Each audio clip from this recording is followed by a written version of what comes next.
Salut à tous, c'est Max Tech et on se retrouve aujourd'hui dans une nouvelle vidéo dans laquelle on va fabriquer une perceuse colonne assez simple mais vraiment super utile. Donc avant de commencer la vidéo, je voulais vous dire qu'il y a un énorme projet qui arrive bientôt sur la chaîne. Pour vous en dire un peu, on va utiliser un rail linéaire dans la perceuse colonne, mais aussi un spindle, et ils seront tous les deux réutilisés pour cet énorme projet qui arrive bientôt. Donc je vous en dis pas plus, je pense que ça suffit, vous en faites ce que vous voulez, hein. Vous essayez de deviner ce que j'ai fabriqué. Donc voilà, je vous en dis pas plus, c'est vraiment un énorme projet, ça restera longtemps le plus gros projet de ma chaîne je pense, et j'en suis vraiment super content. Donc on va commencer la vidéo tout de suite.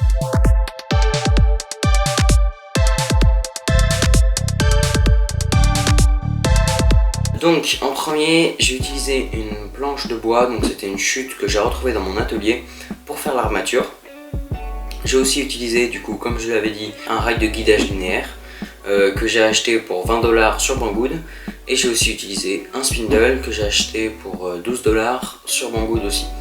Donc un spindle, c'est l'assemblage d'un moteur, donc en l'occurrence c'est un moteur 200 watts, et d'un collet. Le collet, c'est ce qui permet de serrer les fraises.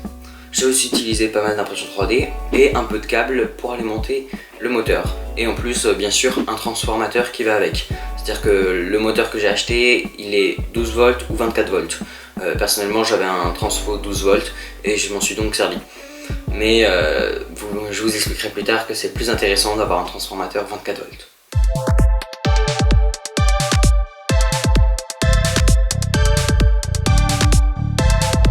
Donc en premier, j'ai tracé et découpé ma planche aux dimensions que je voulais pour former mon armature.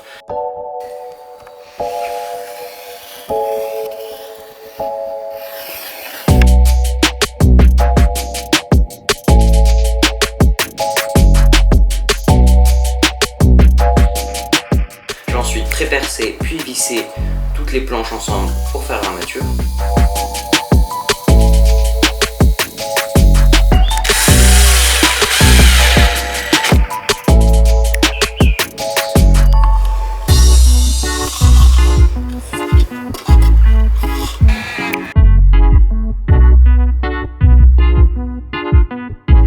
Donc j'ai ensuite poncé le tout au début avec une lime pour faire le gros et ensuite avec une ponceuse à bande. Donc je vous ai pas filmé tout ça parce que le bois que j'utilise pour faire l'armature c'est de l'aggloméré, et l'aggloméré ça fait énormément de poussière quand on ponce, et surtout que j'avais pas mal à poncer parce que j'avais pas fait extrêmement bien les découpes. Donc j'ai pas filmé parce que j'avais peur de flinguer mon appareil photo.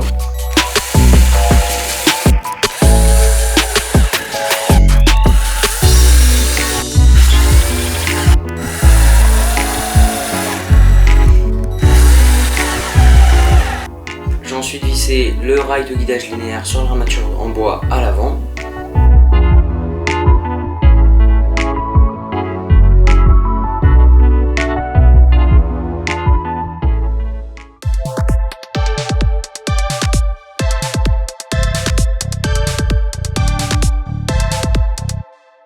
Ensuite pour les impressions 3D, j'ai tout modélisé sur Fusion 360 et je les ai imprimés. Alors je vous ai fait des timelapses sur Octoprint.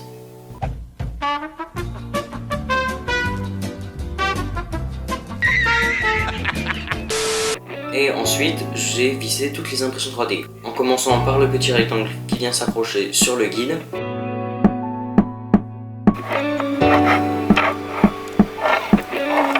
Ensuite, j'ai vissé l'impression 3D qui me permet de serrer le spindle.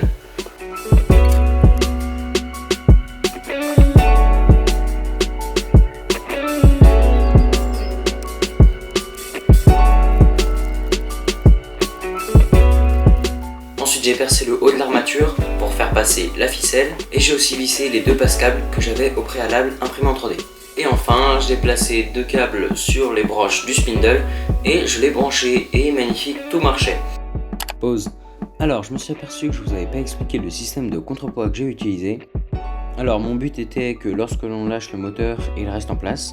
Donc j'ai accroché une ficelle sur l'impression 3D qui relie le rail au spindle, puis je l'ai passé dans des passes-câbles aussi imprimés en 3D et que j'avais vissé sur le haut de l'armature, et enfin j'ai accroché l'autre bout de la ficelle sur un porte-contrepoids aussi imprimé en 3D que j'ai rempli de vis pour égaler le poids du moteur. Voilà, donc maintenant grâce au contrepoids, quand je lâche le moteur, même s'il est allumé, il reste en place. Donc on va maintenant passer au test, étant donné que la machine est totalement terminée.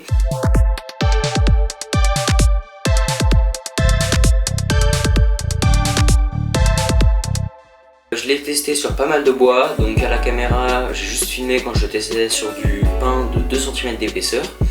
Donc pour vous donner une idée, il perce vraiment très bien le bois, c'est pas un problème. Même si je vous avoue qu'un transformateur 12 volts ça manque un tout petit peu de puissance, il aurait été préférable d'avoir un transfo 24 volts. Mais bon, j'en avais pas sous la main donc j'ai utilisé le 12 volts.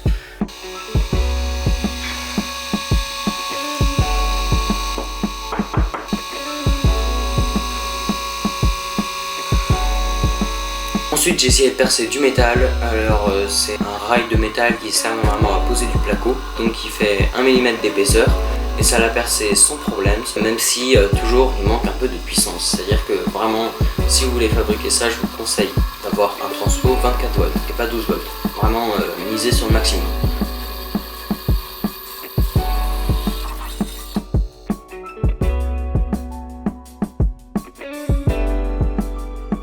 Voilà, donc c'est la fin de cette vidéo.